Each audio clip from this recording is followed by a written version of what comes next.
on just reflecting back on some really neat bikes that you've ridden or I've ridden over the years.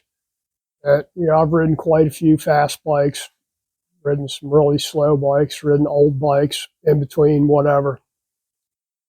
But some of the best times I've ever had weren't on the fastest or the newest or the best. I've ridden quite a few Hayabusas, and yeah, they're neat and all that.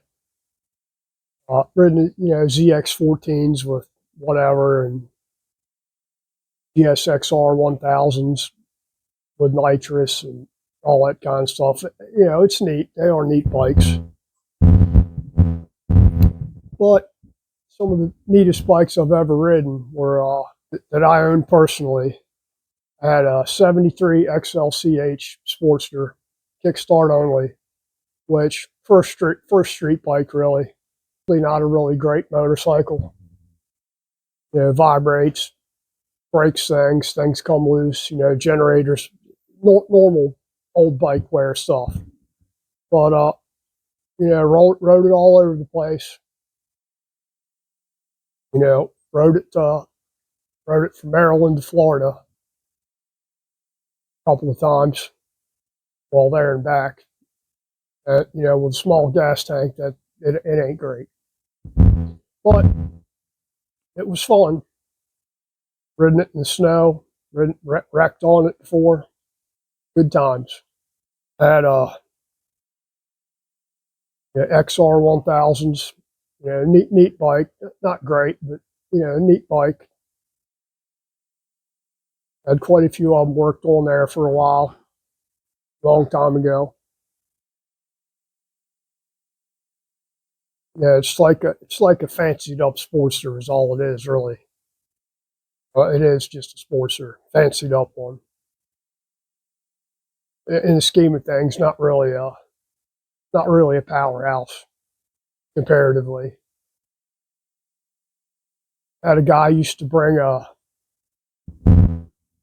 tank shift FLH in probably once a year, and bring it in and do a service on it and go over it front to back, check the spokes, wheel bearings, lube the cables, change oil, adjust the clutch, whatever. And every year, I'd only ride a tank shift bike maybe once or twice a year, really.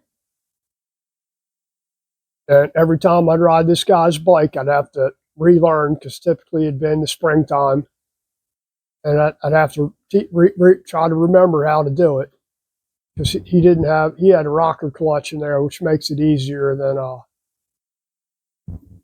a non-rocker clutch. But still, when you're doing it, you got to start the thing, so you're full timing, fully retarded on the timing before you go to start it. A lot of guys don't even know. They'll have it in the advanced position. You can tell when they go to kick it, it tries to break their leg. See lots of videos on that happening. And I'm like, every time I see it, I say, man, you need to retard the timing on that thing. But I would get this thing out, and typically what I would do, I'd kind of over rev it a little bit, and then ease the clutch in and take off pretty good on it. And then have to, try and remember, bringing the revs up and then pulling the advance back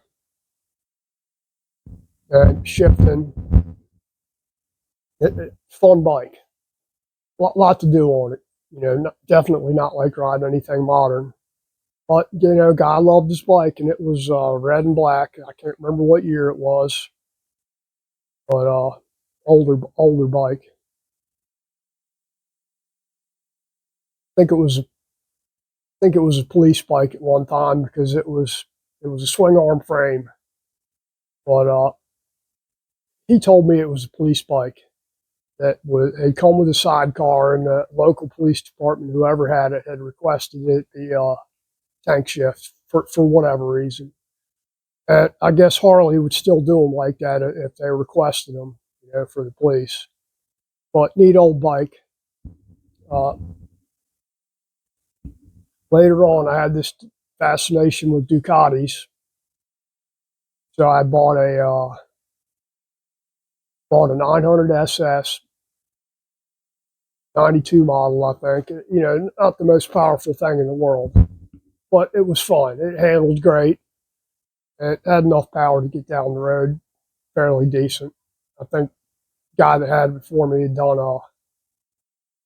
the Kia and FCR carbs and the big bore kits. It was really a 944, and couldn't tell you what cams it had in it or any of that stuff. But neat bike, definitely fun to ride. And other than having to do when I first gotten it, it had a you know, didn't know nothing about Ducatis, but I had a friend of mine that raced them, that owned a lot of them, and raced 900s, had older 750 SS Ducatis, like early 70s ones, and raced those. Uh, had an 888 SPO, so, Ducati guy. So he came by the shop, and I was like, man, look, I got this. And fired it up, and he's listening to it. And, I just figured it was regular noise. I didn't know. He's like, man, you need to pull the stator cover off there and check the half shaft that goes through the top of the case. It drives over to the right side for the belt drive. He said, these nuts on the shaft come loose all the time, so you need to check those. And later on, I pulled the cover off. Sure enough, it was on there. It had a lock tab on it, but it was definitely loose. So I fixed that on there, and it quieted right down after that. I had a 67 BSA Lightning.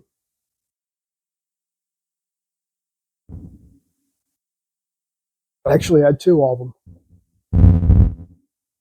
One I had done down here. I'd worked on a guy's Ironhead Sports to put rods in it and fresh top end, basically rebuilt the motor for him. And he's over at the shop one time, and we're talking. He asked me, "What do you know about a BSA Lightning?" I was like, "Yeah, I had one before."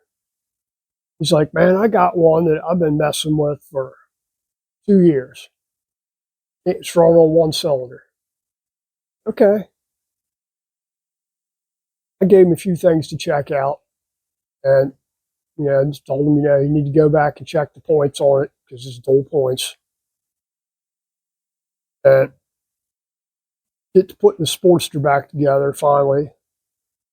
And he goes, "How'd you like that BSA Lightning?" I was like, "What do you mean?" He's like, "Well, I'm tired of messing with it. I've had it for 2 years, and I'm not really doing anything with it." Okay, so I'm guessing he went home and checked out a couple things that I told him to check, and it didn't work. So we ended up trading. I swapped some labor for his bike on his Sportster for this BSA.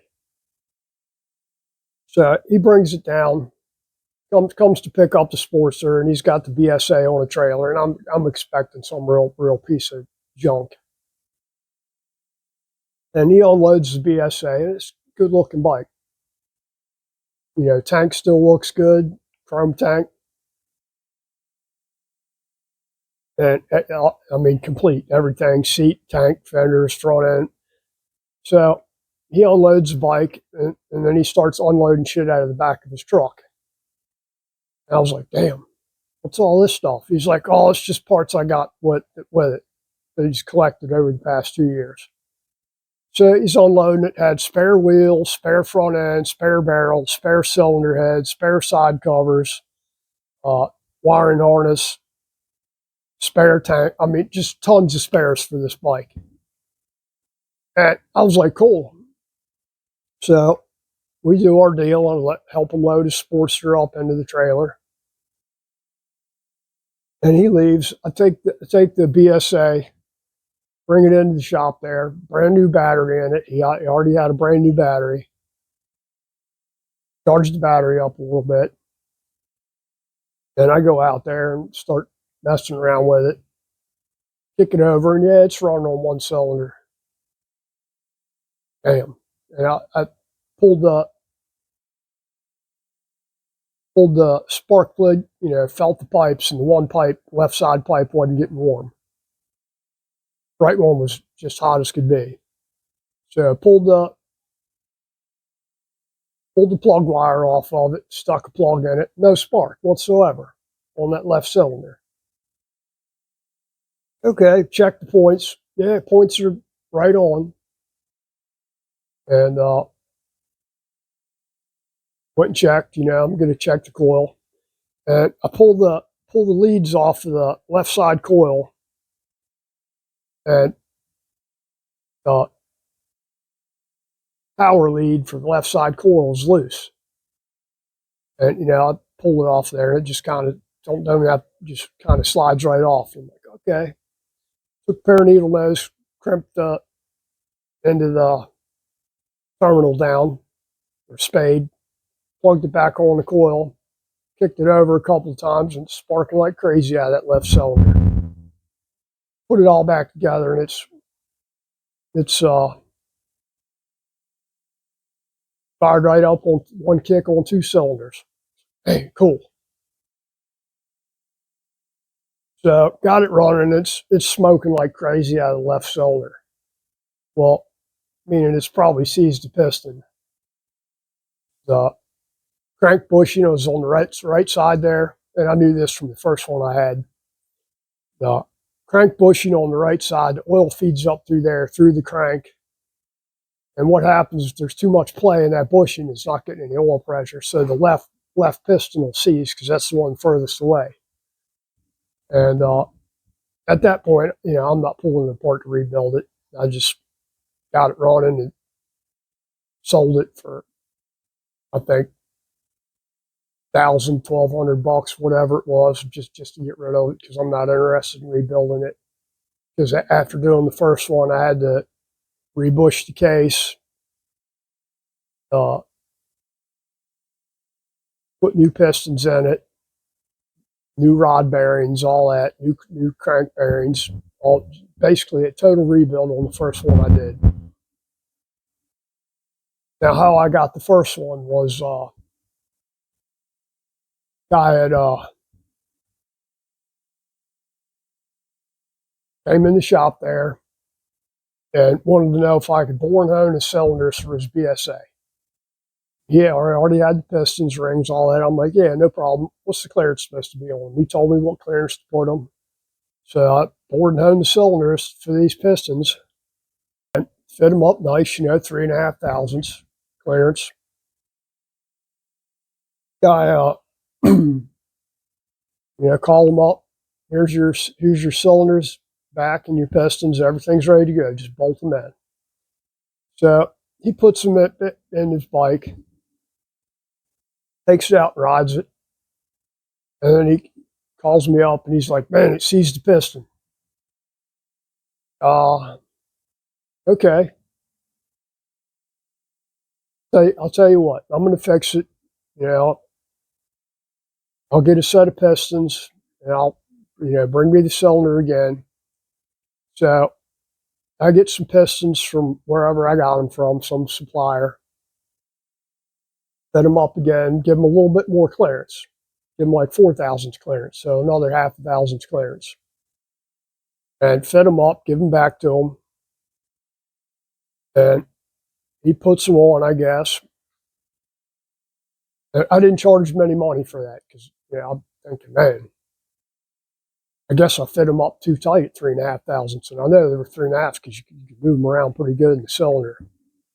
So give him his cylinders and pistons back, and he seizes it again.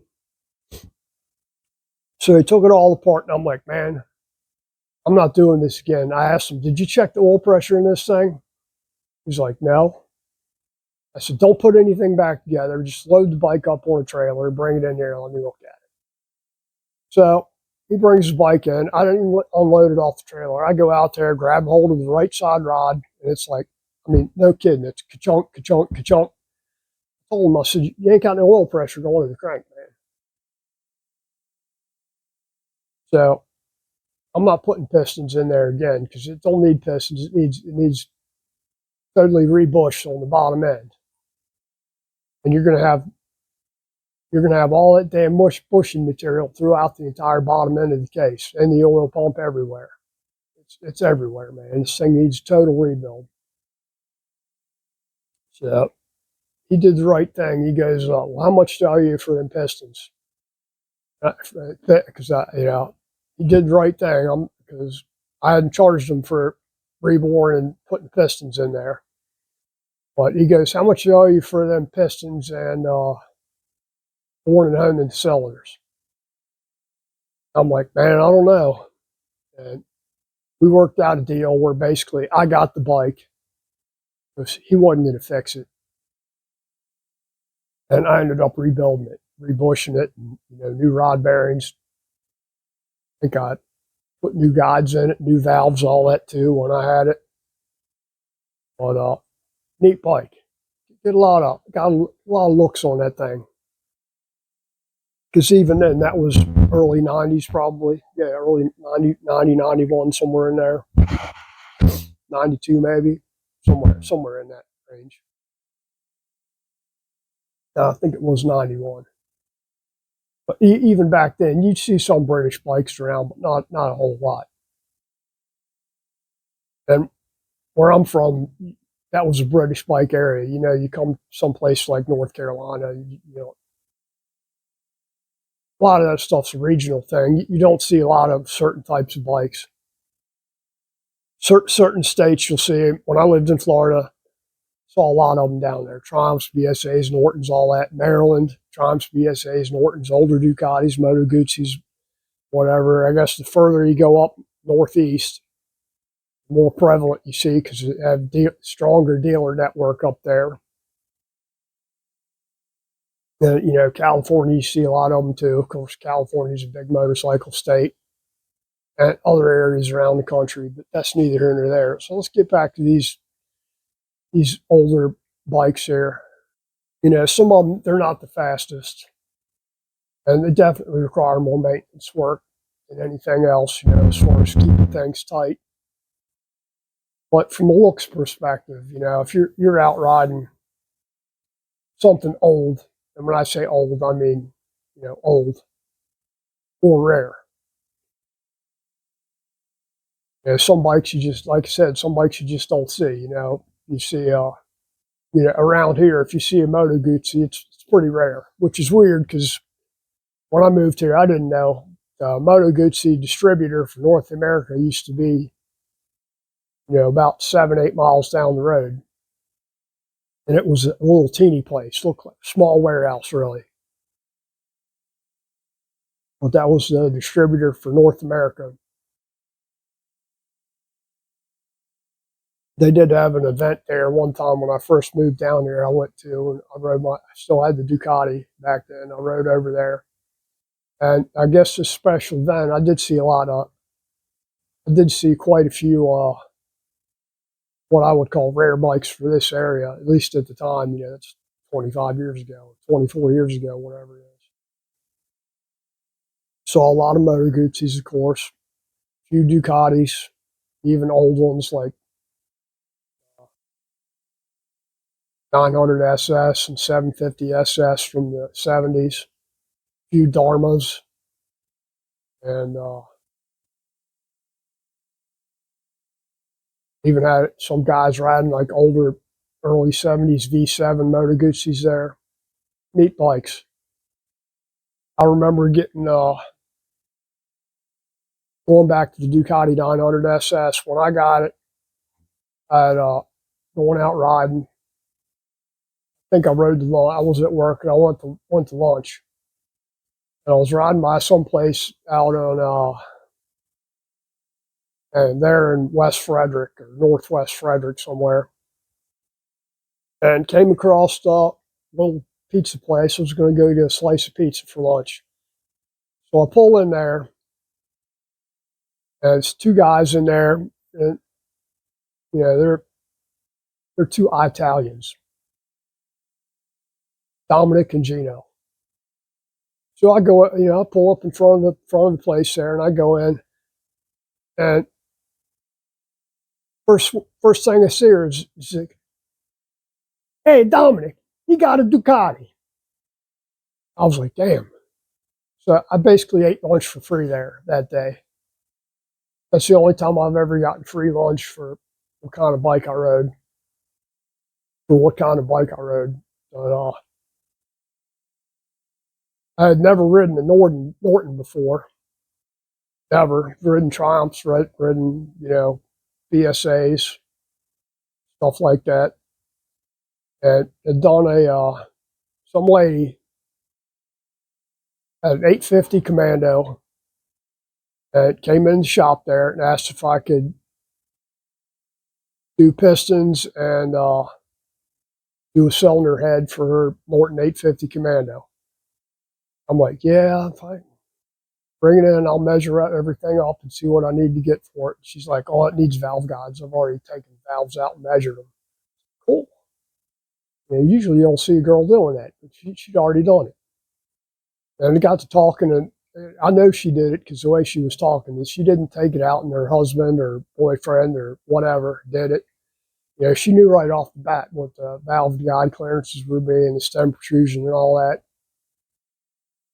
And got to looking at it, and she wanted everything blasted, or at least wanted the barrels blasted and painted, and wanted the cylinder head glass beaded so it looked clean because it was pretty ugly looking. So we talked, and I did her top end, and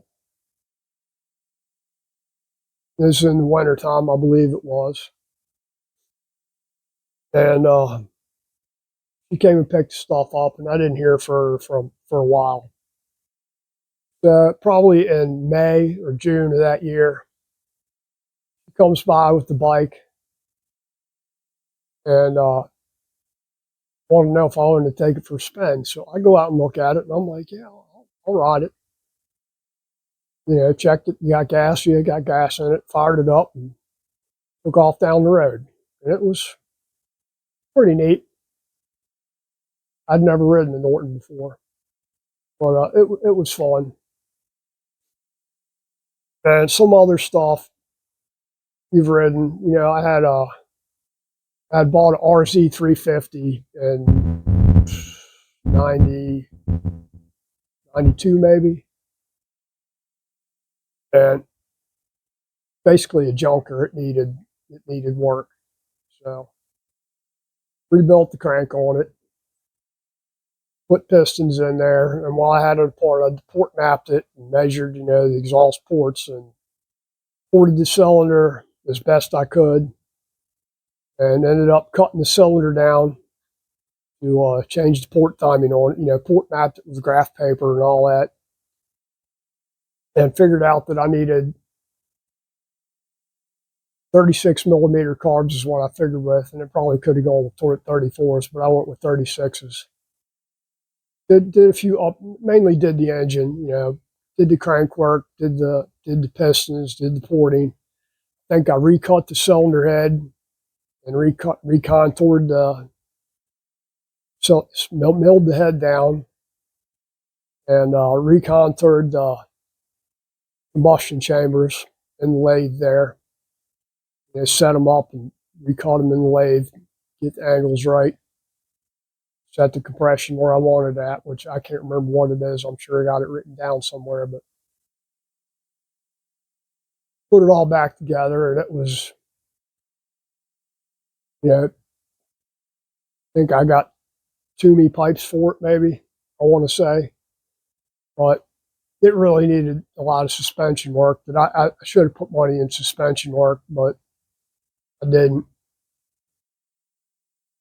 Got it all running, and it was, power wheelie like crazy. Power wheelie in first, power wheelie in second, power wheelie in third. That's not dumping clutch, just rolling on the throttle, hitting that sweet spot, that front end, and just staying right up.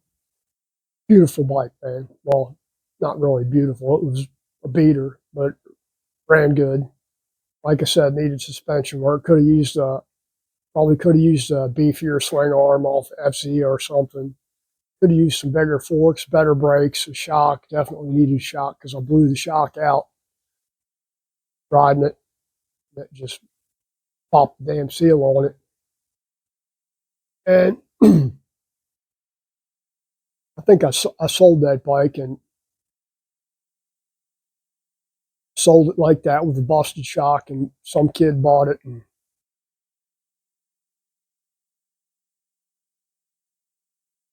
I think he was going to do some track days on it. And, you know, it's one of them things where you wish you would have kept it because I look now what they're going for price wise, and, you know, incredible. Prices of the bikes have jumped up that much. But neat bike. Now, going back to British stuff, I always thought that British bikes were like, used to be really cheap. I mean, you're talking, you know, you'd see them in want ads for next to nothing. Running bike for, you know, 1,000, 1,500 bucks, whatever.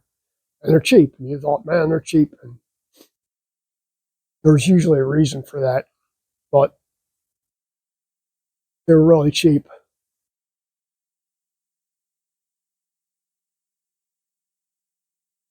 I had a customer there, local in Frederick, that came by one time and he bought a gas station, you know, old gas station with, you know, the lobby there, which was like a little teeny lobby, and then the shops off to the side with, you know, 2 or 3 bays off to the side. So for whatever reason, he bought this gas station and was going to turn it into something. I don't remember what he was going to turn it into. It was right there in Frederick, in the older section of town. And comes by the shop and he's like, man, you know anything about British bikes? And I was like, yeah, a little bit. So he's like, well, I got something you might be interested in. So I'm figuring it's got, you know, a bike. So he's like, come by at lunch, man. I'll take you to lunch. Okay. I go over there at lunchtime, meet him at this gas station. And he opens up the door from the lobby going into the shop. And it's just crammed full of British bikes, BSAs, Norton's, Triumphs, whatever else, Velocets, all kinds of stuff packed in there. I mean, we're not talking 5 bikes. I'm talking, you know, like 30 or 40 bikes parked in there. So I'm like, man, like, how much you give me for them? I'm like, oh, I don't know, man. I really don't have any room or interest for buying a bunch of old British stuff. I'm going around in there looking. I'm trying to inventory, and I'm like, man, I ain't got time for this. I got to go back to work. So I go back to work, and I'm like, got to thinking about it. I told him, I'm like, man, just go through here and make an inventory. Just take a yellow legal pad and write down, you know, how many Triumphs, how many Nortons, BSAs, Velocets, whatever else you see in there. And granted, some of them weren't the best stuff. It had some, well, like BSA 441 Victors in there, which, you know, not bad, but not really that great either. Had some smaller, like small BSA Bantam, and I think the little Triumph Tiger Cub or whatever it is, stuff like that in there too. But also had big bikes. Anyway, that's one of them things where you kick yourself because, you know, I didn't have money for all that stuff and no room to keep them really. I'd have to rent a place to keep them. But it's one of the things where you kick yourself because it could have come out of that pretty decent. You know, it's one of the things where, you know, you buy and hold, you buy something and you fix 1 or 2 up a year and sell them as it, you know, sell them at, well, not right away because truth is the market at the time you wouldn't have gotten the damn thing for them really. Pretty much you'd be giving them away. Now fast forward 35 years, yeah, they're worth a lot more, or have potentially to be worth a lot more. But anyway, I didn't get them, and he sold a whole lot of them to somebody in Pennsylvania, I think, collector or somebody up there that deals in that stuff. But anyway, old bikes, I love the damn things. New bikes, love them. Old bikes especially. I guess you could call it the novelty of it, because you got stuff that you just don't see. Sportsters, there's millions of these damn things out there. You can't sling a dead cat without it in a Sportster. But that's part of what's great about them is parts are cheap because they made millions of the things over the past 30 years. The parts availability is great. And old bikes, you're not really sure if you can get some parts for them because you're talking about some stuff. They made 5 or 10,000 of those bikes over how many years, and they're rare. So used parts availability can be pretty sketchy. And a lot of that stuff you're not getting new parts for. You're either having to make it or have it made. But it is the novelty of having an old bike that's, especially you go to a bike show or a ride-in or bike night or whatever, and you pull up on something that's 60, 70 years old or more. You're going to be getting a lot of looks, and people are going to naturally gravitate towards this old bike that you just rode in there because they're interested. They don't know it's a pain in the butt to work on and a pain in the butt to keep running and whatever else. But you have to think about it. People riding cross country before on these old bikes, in the 20s, 30s, 50s, 60s, whatever, they had no problem riding across country, even though especially for the 50s, there was no interstate system. So you're riding small 2-lane roads, smaller roads, sometimes not even really paved. And you're having to drive through every little town, speed limits, 20, 25, 35 miles an hour. That's just the way you traveled. So for you to ride, I'll give you an example. I had a friend of mine that came back from Korea in 52 or 53, got out of the Army, went and bought a brand new K model, Harley dealer there in Frederick or somewhere around there. Maybe he bought it in Pennsylvania, I think. But promptly hopped on his bike and headed for the West Coast on a K model, which is the flathead Sportster, basically. Think of it like that, predecessor to the Sportster. It's unit construction, but flathead top end, K model. Rode to California. That's about enough for these old bikes. They're a lot of fun, but they can be a lot of work.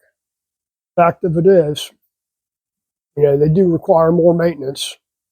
You don't want to put a whole hell of a lot of miles on them, like a daily commuter. Now, I did work with a guy that had go back. I worked with a guy, his newest bike was 1973. And had a lot of Indians and a lot of Harleys, Indians, and some other, Cleveland. I think he had Crocker too and some other stuff. But he had a 48 Indian chief that he would ride to work. It lived quite a bit ways away.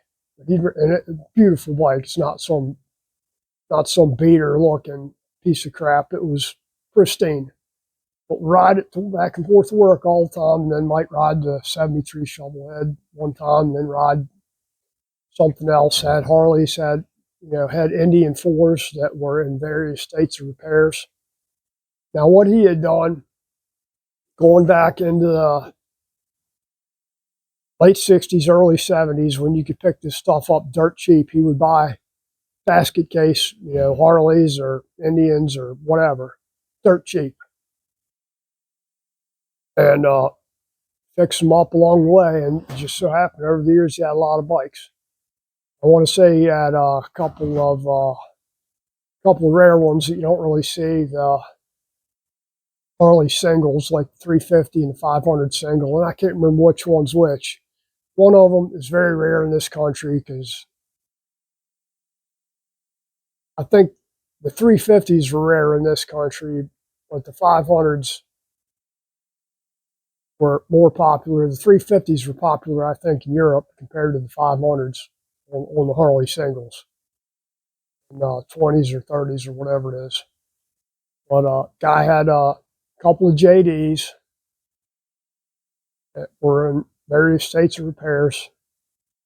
You know, he's Mr. Harley Davidson as far as old stuff goes. I know a little bit, but he's a historian type of guy, so he knows all kinds of stuff about them. And you know, other than being able to repair stuff, I'm just history wise, I don't know what kind of clips they use in the wiring harness, what kind of shift gate it has, what kind of bolts they use for what. You know, that's for somebody else. That's not for me. But that's really about all I got, man. Hope everybody has a happy new year. Lots of new projects and has a lot of fun. Guys, take care. Thanks for watching.